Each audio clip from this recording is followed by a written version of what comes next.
There's no doubt that there's a particular mating and dating crisis in general when it comes to the world, not just the West. But more specifically, there's a mating and dating crisis when it comes to millennials and Zoomers.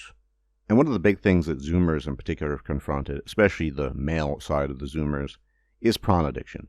You see that it's rampant in its usage, and out of this mess emerged the so-called no-fap movement. It's not really a movement, obviously, that's a bit ridiculous, but no-fap movement, which has been exploited by some people, and there are weird magical things attributed to no-fap which simply don't exist. But you get the point behind no-fap. It's the idea of moving away from prawn addiction, because some of these guys are literally fapping 12 or 20 times a day to the prawn that they're addicted to, and it's kind of like a rabbit hole just keep on going further and further down into. But in this equation, it's pretty rare to talk about women, especially women who are Zoomers or young millennials. And of course, some of them are also addicted to prawn. It's not like prawn addiction is exclusive to men, it's just they make up the majority of prawn addiction. That doesn't mean, however, that women don't have their own counterpart to prawn addiction. In fact, they do. And because it's much more hush-hush and talked about a lot less than male prawn addiction, we know a lot less about it in general. But the female counterpart to prawn addiction is in fact something called female fan fiction, which is usually subsumed into the genre of erotica or something like that, which makes sense because there are pornographic elements in the genre of female fanfiction. Not exclusively, there are different types, because it's both fascinating and alarming at the same time. Now, you're probably familiar with the concept of the female romance novel. This is fictional writing that revolves around a romance between a man and a woman, and the plot is very simple, very predictable. You have some guy who's really hot, who's also successful or has high status, not always in the same way. Sometimes they can be, how should we put it, criminal or piratical in the sense that they're actually pirates. It's a very common subgenre of this. A man of importance, a man of fame or infamy who looks really good, who often is very unpleasant to everyone in the world, but for some reason this famous, amazing-looking guy falls in love with Jane Doe Nobody, because she's so special and he sees her inner beauty, and more importantly, the usual dickwaddish tendencies he has to the rest of the world are totally reduced to the point of non-existence when it comes to her. It's basically a woman's wet dream.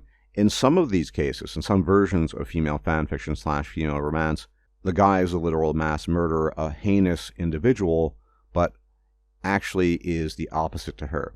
Now, this trope fits into what we might refer to as wish fulfillment, specifically female wish fulfillment. Most women want a guy who's really good looking, with lots of status, who's tough enough to the rest of the world, but exclusively nice and kind to her. And this is predicated on the idea that if he's tough enough to the rest of the world, he can defend her and her offspring, but she doesn't want him to be too tough or too mean to her. And like I said, this is a very common trope in these romance novels. They're all the same, pretty much identical, regardless of the semi-fictional or fictional setting, regardless of the names. It's always some variant of this trope. But that's your standard female erotica. It's a version of wish fulfillment. Now, there's the other type that I'm going to be talking about, which is much more akin to the equivalent of modern Zoomer or young millennial prawn addiction. And of course, it incorporates some of these elements from the more standard conventional female romance novel, certain predictable elements, but it also does a lot of things that are really weird. So for example, one type of female erotica / fan fiction is referred to as slash fan fiction. Now, slash does not refer to wielding a weapon as in slasher, but rather to the punctuation mark when you're writing. And some of this, not all of this, is very strange in the sense that you'll actually have two men engaging in a heterosexual relationship, but they act as if they are homosexual even though they're heterosexual. Which is to say, the individuals in this female fanfiction, they're actually both straight males, but for whatever reason, they end up in a relationship and they start working outside of their own inclinations and predilections. Now, some people draw the analogy between this and something like lesbian prawn, and there might be something there. But again, when we talk about the wish fulfillment aspect, you definitely see it in this genre of female fanfiction, in the sense that the men, although they're nominally straight or described as such, don't act like straight men whatsoever. In fact, they act like women. They're very attentive to what the other man is wearing. For example, he might be wearing a nice ring and they'll comment on that, or the clothing, or the length of his eyelashes, things that only really women care about and comment on consistently. And you have to understand broadly how the two genders operate. Both men and women engage in a kind of wish fulfillment when it comes to their respective interest/addiction in erotica or Pron. Pron is much more tailored to male wish fulfillment because it depicts women in a way that they're not really in reality. For example, in Pron, they're depicted as having a huge love for a great amount of sexual variety, lots of different partners, very adventurous, not very cautious, not interested in foreplay, all these things which are much more typically male. And part of the issue with Pron addiction for young men specifically is that they can get into their heads that women are actually like this, even though in reality women, the vast majority of them, are not. Most women are not very adventurous, they're not interested in sexual variety, they're very cautious, they're very picky, and they're not terribly interested in a wham-bam, thank you ma'am scenario. On the other hand, you have the female version of this, where the men basically act like women would. They engage in the weird compliments, it's much less visceral, it takes a long time, there's a lot of foreplay, they're very guarded and cautious, and both of this is a demonstration of the failure of cross-sex mind reading. Men project their own behavior onto women, and women project their own behavior onto men, which is why there is so much misunderstanding between the sexes. So in a lot of this female fan fiction, there is tons of what I'm describing, not exclusively, but in general, a misapprehension of male nature and how courtship and mating and dating actually work in the real world. Like I said, it's sort of the counterpart to male Pron addiction. Both genders get a weird idea of how the other gender operates that doesn't accord with reality. But a lot of young women, millennials and Zoomer women, are reading this stuff in droves. And just like male Pron addiction, they're getting a distorted notion of reality of how males operate, and have no idea how it works in the real world. And as I intimated before, this is a source of a lot of distortion and misinterpretation of the behavior and intentions of the opposite sex. Most importantly, what this has done has created, very specifically, a type of distortion of expectations. So let's say you're a young girl, you become a teenager, you start reading a lot of fan fiction. What happens over time? You become accustomed to it, you become addicted to it. And then your expectations of how the world works, and specifically men, are completely different. And you will come to expect certain things. You see this to a lesser degree from social media, this idea that a lot of women want men who are the 666s, right? The six-figure earners, 6 foot tall, 6-inch schlongs, etc., etc. Well, if you're reading fan fiction where the guy is idealized and he behaves in exactly the way you want him to, and you've never had any legitimate experience with men in reality and how they operate, and just how the world operates more generally, what do you think is going to happen? So again, you have this distortion.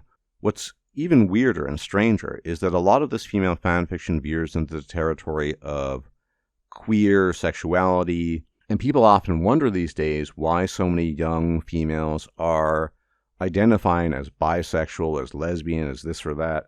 Well, we can't prove this definitively, but given the prevalence and the predominance of female fan fiction in the many genres that are oftentimes very similar in their outcomes, it probably is a source of this. This is kind of the silent Pron of the female half of humanity. What Pron is to young males, this is what it is to females. Female fan fiction that has erotic elements, where the individual men in question don't behave as actual heterosexual men, if they're not outright gay. And a lot of the weirdness you can see in the sexual marketplace these days, especially in terms of Zoomer women, comes from this. It's not talked about very much, it's not mentioned very much, because A, it's understudied, and B, it's a little less in-your-face hammer blow to the head than Pron addiction.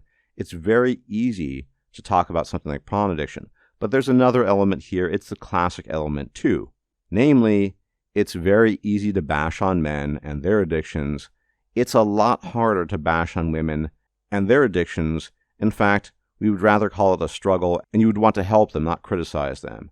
Oh, these young guys fapping to Pron all day, 20 times a day, what's wrong with them? They need to snap out of it and man up.